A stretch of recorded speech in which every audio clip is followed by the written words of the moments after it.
We're going to move on to the final component of our symposium today and receive some inspiration and a send-off to take action from Dr. BowTie Todd Jenkins. He is a proud Rotarian and a Paul Harris Fellow from the Rotary Club of Fayetteville, Arkansas. He currently serves as a Senior Diversity, Inclusion, and Innovation Leader in Corporate America and as a Global Inclusion Trainer, Strategist, and Speaker with BowTie Leadership. He graduated with honors from the University of South Carolina with a Bachelor of Science in Psychology and Sociology. He obtained his Master of Science from the Illinois State University and a doctorate from the University of Arkansas. Dr. Jenkins has spoken at various Rotary district, zone, and international conventions, which is how I became acquainted with his work. He serves on multiple boards locally and internationally in education, business, and inclusion initiatives. He was recently appointed to the first Rotary International DEI Task Force to align all of Rotary's diversity, equity, and inclusion assessments, strategies, goals, and initiative. And this is a big deal. This is an international task force, and if I'm not mistaken, there were only 2 from the US that were included on this global Rotary task force, and Dr. Jenkins is one of them. And I want to share a little bit of wonderful personal news. Todd and his wife, Maddie, are expecting their first child in February, so he's going to be a new dad. He's agreed to take questions after his remarks, so please post your questions in the chat. And now please unmute for just 5 seconds and join me in applauding and welcoming Dr. BowTie Todd Jenkins. Oh, thank you so much, Kathy. Thank you so much. Hey, good afternoon, everyone. I am what a day. What a day this has been for this great symposium. And I am so grateful to be a part of this. And I'm so happy to share and really allow to leave some thoughts as we part our ways. But let me first do a correction. My wife's name is not Maddie. Maddie is our executive assistant. My wife's name is Anna. let me be on the record to make sure everyone knows that my wife's name is Anna. But we are expecting our bundle of joy come February, our first son, and we're very, very excited. So thank you so much for Kathy for sharing that good news with everyone. And so today, my friends, I know this may be my first time meeting a lot of you on this call, but I want to talk about some things as we leave about getting ready to go do this work. And as anybody know, it's definitely the ones who attended my session. I cannot go into any conversations without talking about bow ties. And I'm known as Dr. BowTie Todd. And one of those things and the concept of how that came about was really, around this necktie. And as I travel locally and globally, individuals will stop me and ask me about my necktie. And they would ask me like, where did I get it from? Did I be curious? Did I give me some positive comments, etc.? And I just had a thought and I had an epiphany. And I started to think about this and what if, and challenge to say, what if we lived in a world where individuals will stop what they're doing to go be curious about another human that they never met before?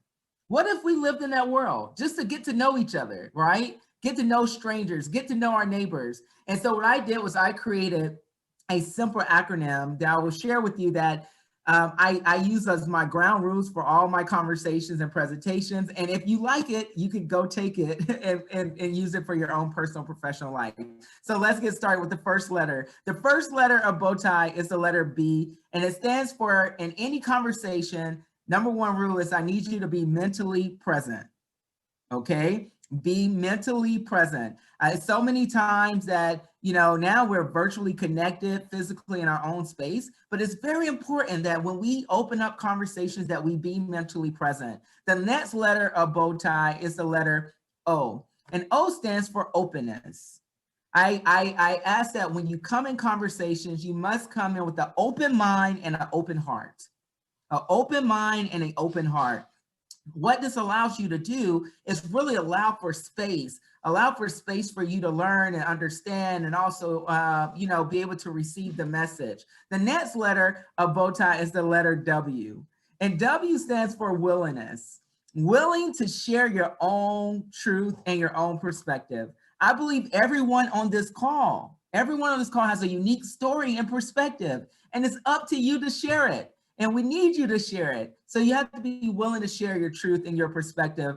I don't know if we have any bow tie wearers on the call today, but usually the most challenging part of a bow tie, sometimes they tell me, is getting this knot in the middle. And I've also seen this is the most challenging part of conversations, which is the TIE. How do you tie the conversation together?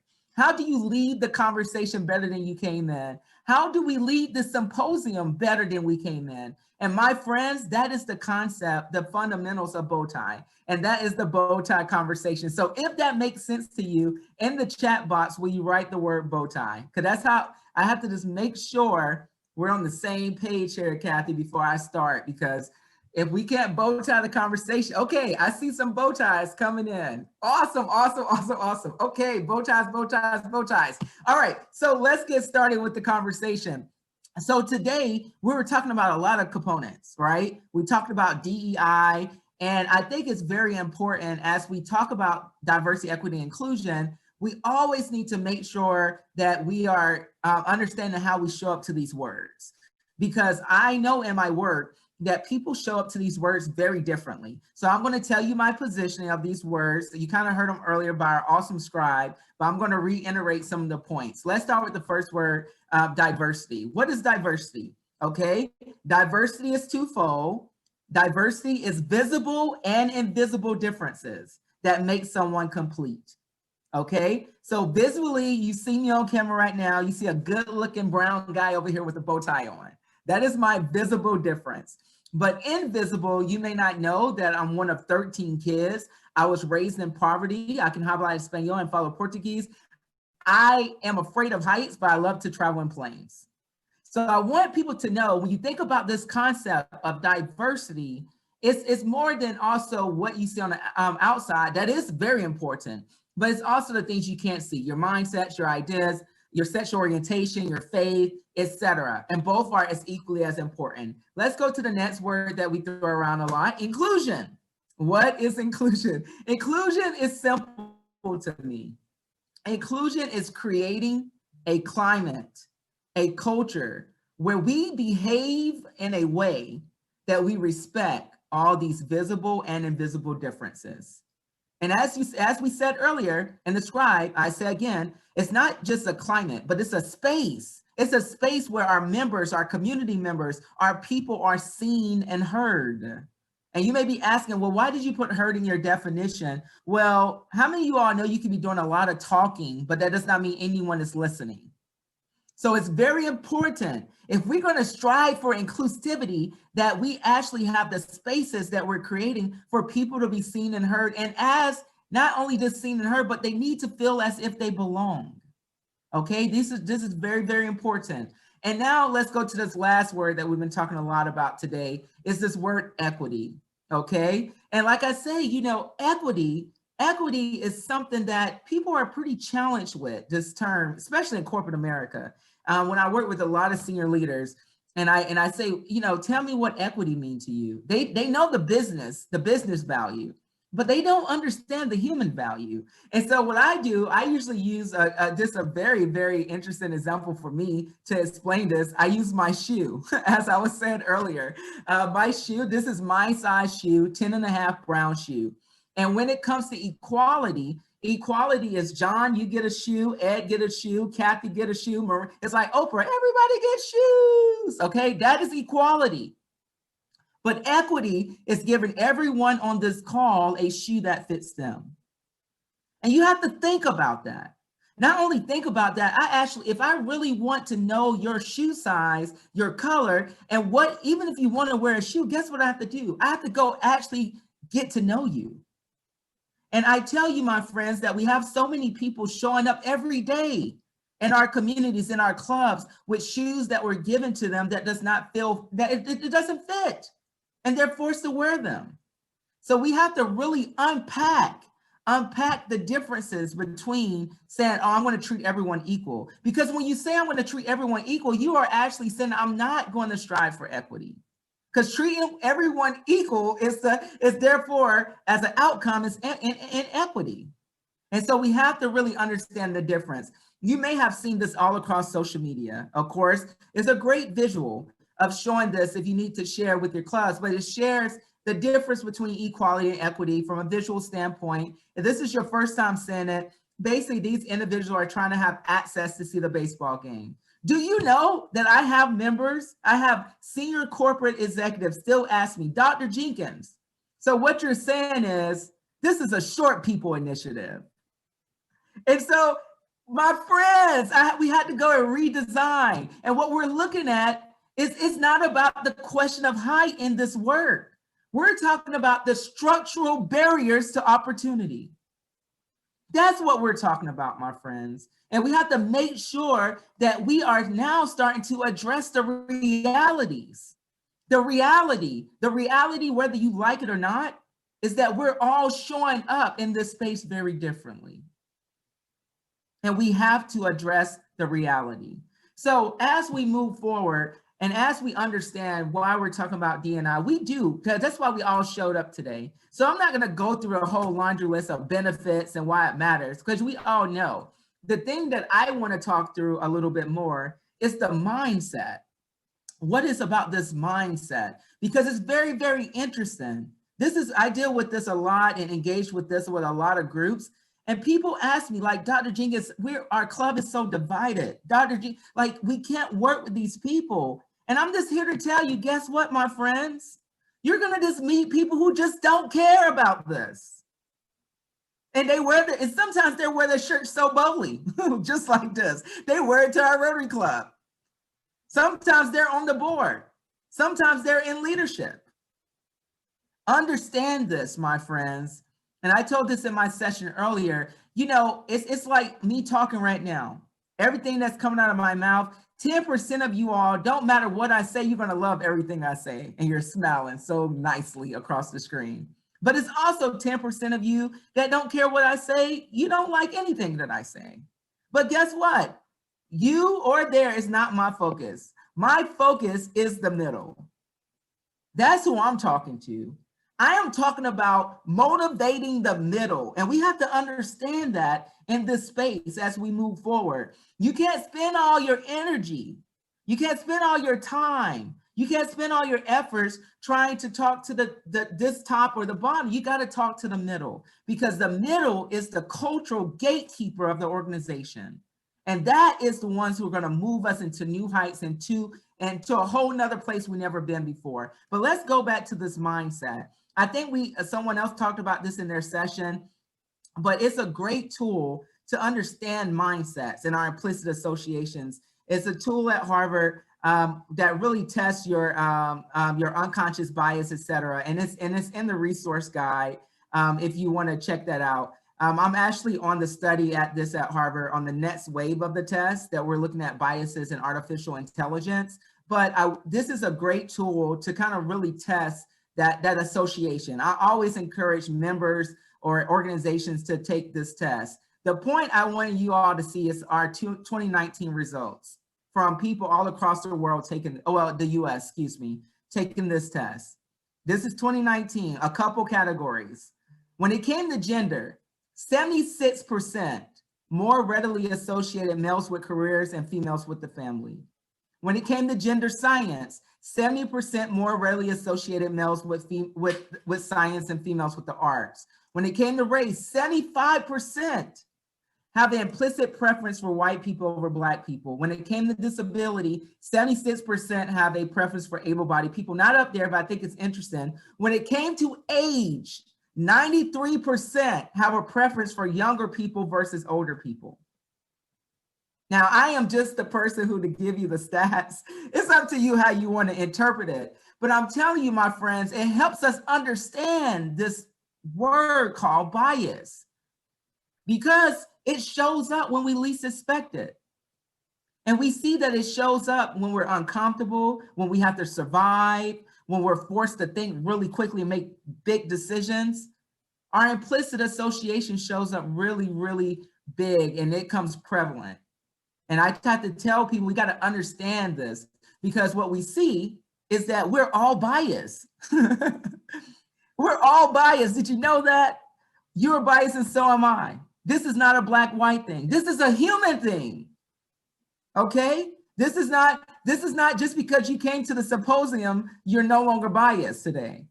No, this is a human thing, and we have to work towards this every day to minimize or eliminate our biases, because they matters, and it gets in the way of how we do Rotary. It gets in the way. And we also gets in the way of how we do our own personal and professional lives. So I want you all to understand, unfortunately, mindsets are the hardest to change. But guess what, my friends? You won't be judged on your intentions. You will be judged on your impact. I'm going to say that again. You won't be, I hear this a lot. Well, we intended to do this with this community, Todd. What was the impact that you left? That's what we're talking about here. And I can't see your mindsets on the camera right now. I'm looking at everyone. But what I can see is your behavior. I can see how you're behaving. And that's why I say, as we strive for inclusivity, we have to behave in a way. We have to behave in a way that respect these visible and invisible differences, because that's what people will judge you on, your behaviors. And I always tell people, I tell Rotarians to do this as well. I say, go on your social media and make a caption on your Facebook and say, I am a very diverse and inclusive leader, and leave it there. And then if all your friends come back and put the emoji laughing at you, or they say, who hacked your account? Guess what, my friends? People don't believe you are a diverse and inclusive leader. So we have to think about our behaviors, okay? And so as we go forward and as we move forward, as we see diversity and inclusion is a lot of things. And we have to make sure that before we call to action, we have to call the question. So many times we want to move straight to action. But I want to push back a little bit. I need you to question some more things before you're ready to move to action. Here's some of the things you need to think about. First, when you go back to your club, understand that your club members, all your club members, did not attend this awesome day like you did. Okay? So you're gonna have to go back and really go back and articulate in some digestible sound bites, if you will, to get them to really understand this opportunity that they missed today, right? And so what I recommend that you all do first, and I know this is most challenging part because we're ready to do our action plan. I say start with, as a question for the club, do a workshop and say, how do we define diversity, equity, and inclusion? What does that mean for us as a club? I know what it means for, Rotary International or, Amazon or Starbucks, but what does it mean for us as the club? This is important because as you open that space, you can really see how people perceive and how they show up to these terminology. Next thing, you got to really continue to understand the benefit that it means to everyone in the club. Okay, I'm having a club conversation here. These are important to unpack. Also, you can think about who's going to help guide these efforts, because so many times we want to do the right thing, but we don't have a structure in place. So whether that's a subcommittee, I've heard this in the other sessions, that we can do a DEI council, DEI committee, and everyone say, well, who should be on the DEI committee? Every member. This is the DEI committee. You just want to have a subcommittee, that's fine, but everyone is on the DEI committee. You can't separate this. You cannot build diversity, equity, and inclusion on the outside of the club. You have to get in the engine and disrupt it. I'm telling you what I know. I'm just helping somebody out. The next thing I can tell you is that you can start examining the external resources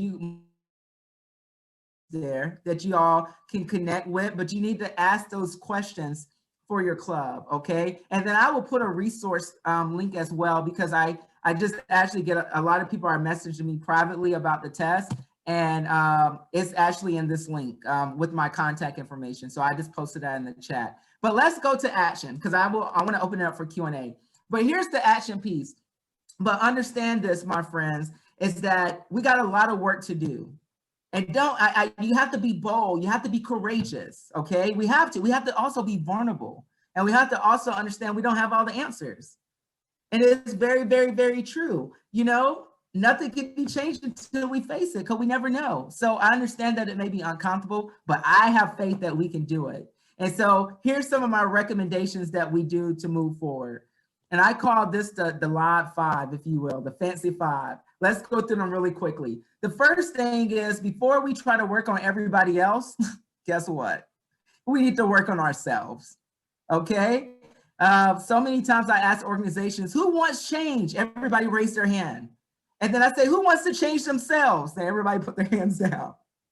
The first hardest part of this process is really holding up the mirror and examining and asking that question, what is my DEI story? What is my reality? Because this helps you form the lens of how you may accept others or not, okay? The next point is, which we talk so much about today, is what is your club DEI reality? That looks different for every club. Trust me, I've seen a lot of demographics and it looks different.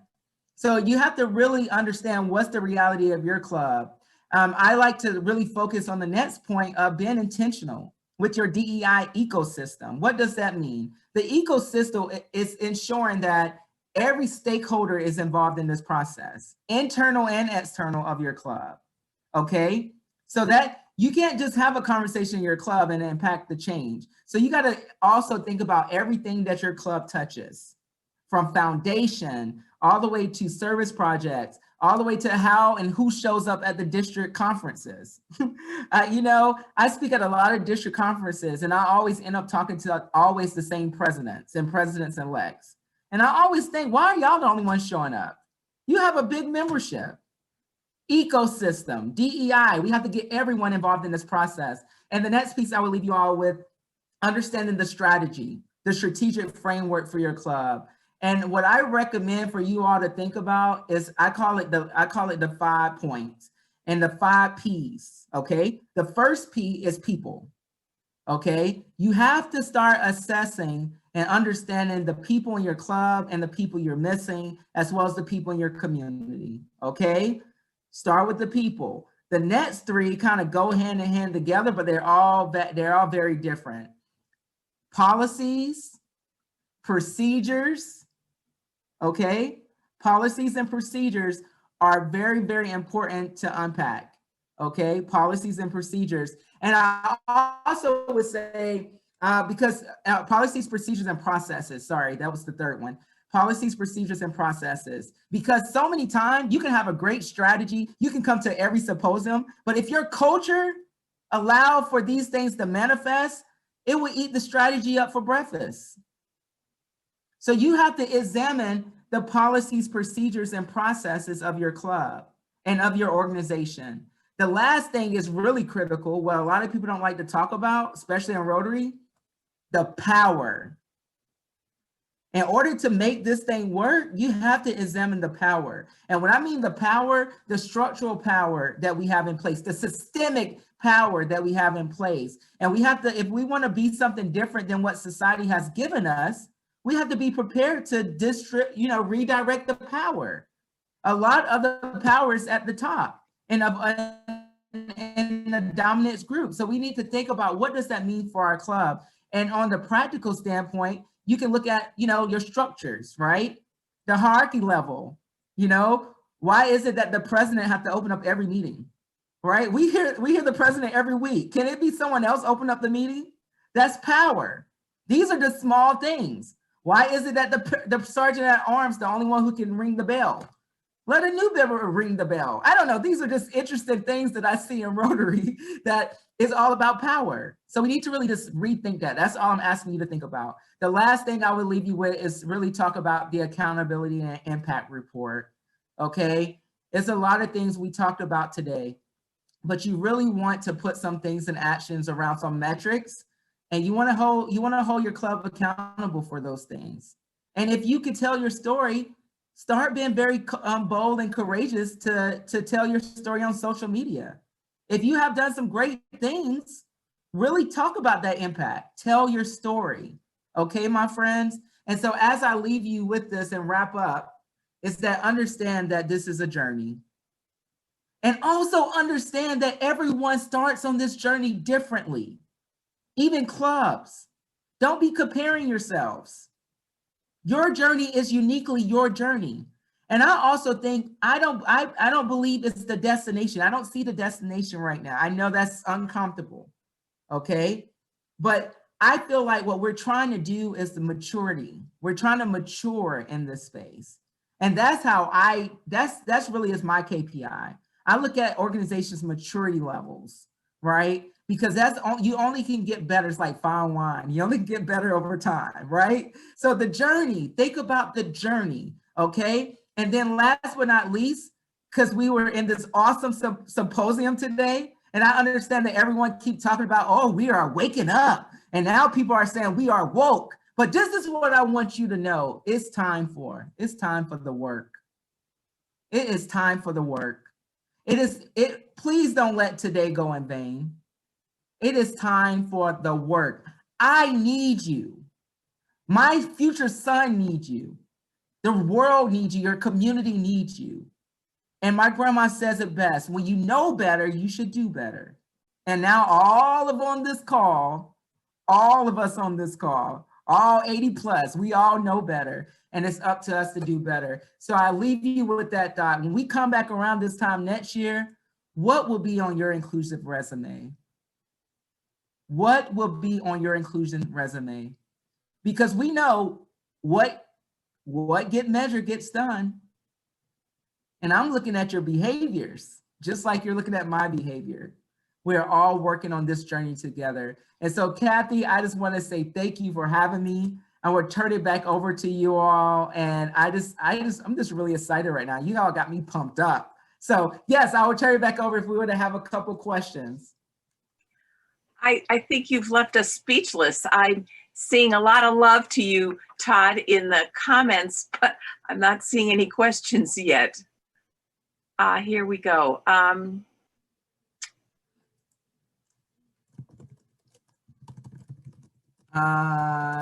Let's see here. So yeah, I see so many friends on the call. Thank y'all. I'm so sorry. You got a fan club here in Seattle. I love y'all. I'm going to try to interpret Henry's question about challenging those who believe that this is a political issue.